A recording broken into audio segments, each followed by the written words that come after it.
this material is crushing on stage. Why isn't it working here? And it's like, they don't know you. They're not, they're not mommies, you know? They're not like jeans. They're not bear cubs or whatever we call our fans. Cubbies. Yeah, there's a difference. There's a difference between people that know you and people. All that matters, you know? But I mean, I think the thing you were trying to say is that everybody on these lists flies private. That was your point, right? That you were saying that like everyone that you mentioned. Oh, I have the chat thread. Do you want me to pull it? I sent it texted to you. About who does? I just did a flying private chat thread. Oh, that's... I sent it to Stavvy's clip. I was like, I think he's talking about you to everyone. Yeah, I mean, but I understand his point. I do understand his point. First of all, let's just be very clear, Stavvy. You would love private. You would love it. It's so fucking nice. Yeah. All the snacks are there. All the things you like, Stavvy, are in a private jet.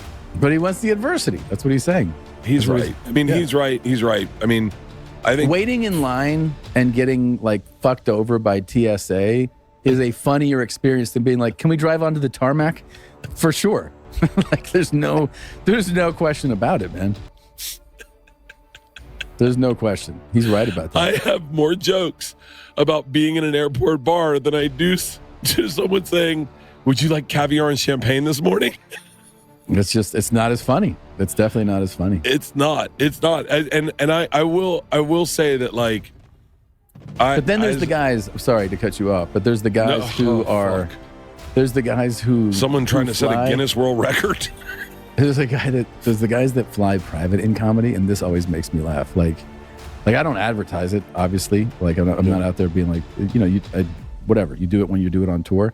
Yeah. But there's the guys who are like, I'm a real lunch pail guy, like a real ham and egger, and that's their whole persona. And they are extraordinarily wealthy, and they fly private everywhere, and they live a life of luxury. But their whole thing is just to hose people into thinking that they're like grinding it out, trying to get by. I find that to be so much more like deliberate and misleading that you're like, you're not this guy, dude. You're just trying to lie. Like you're lying to everybody. You're lying. Yeah. You're putting on a costume. My favorite guy is this guy. All right, I got to go on stage.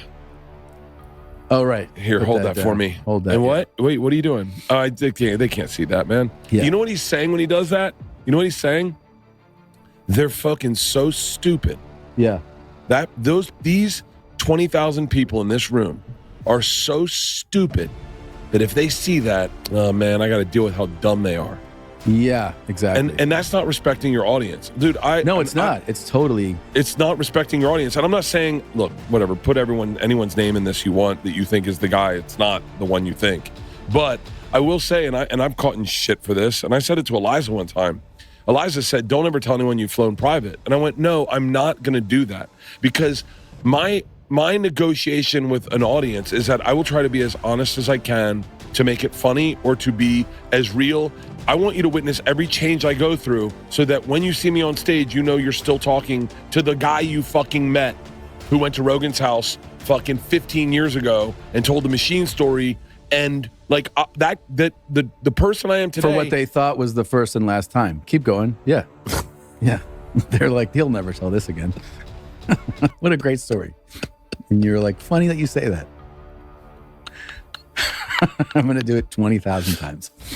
Well, it's probably why you got the award. Probably over 16,000. Probably over 16. Yeah. But it's so funny because it really is like, you want to stay true to your fans. So as you change, no one thinks that, let's just use jokes. He's a safe thing. No one thinks Joe's the same guy that he was when he first started working at UFC or when he first started the podcast. Joe's changed a ton. And I don't think he's ever not owned it. He now hunts. He now takes hunting trips. He's done podcasts on private jets from a hunting trip that I've listened to.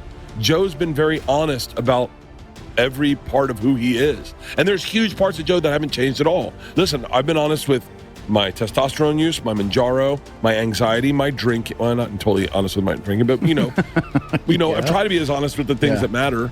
Yeah. And so I just find it so comical that I don't know. Whatever. I just want to break some more records. Yeah, that's really what this whole conversation comes down to. Tom Segura responded to Stavvy after Stavvy and Chrissy D were discussing Tom's divorce, and then started taking shots at Two Bears One Cave, especially after they had filled in for the show and talked about Tom's wealth, private flights, and lifestyle. Tom's response had that familiar, passive-aggressive tone, basically joking about how much funnier it must be to stand in line and deal with the ordinary stuff. But the conversation eventually expanded into a much bigger criticism of stand-up comedians and where they come from.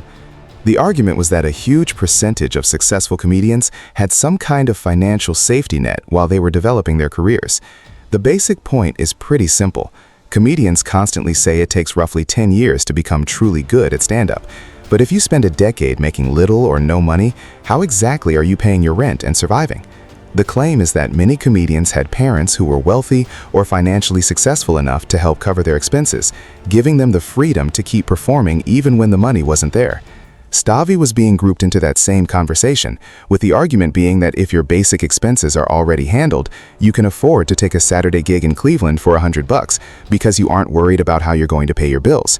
And according to this argument, that's something a comedian without financial support simply can't afford to do for 10 years.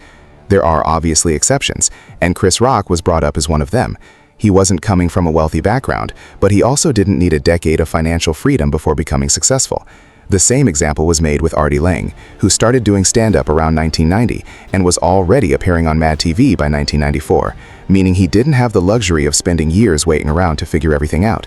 So I can understand the point Tom is trying to make when he talks about the so-called lunch pail comedians. But at the same time, it feels like there could be something personal underneath it.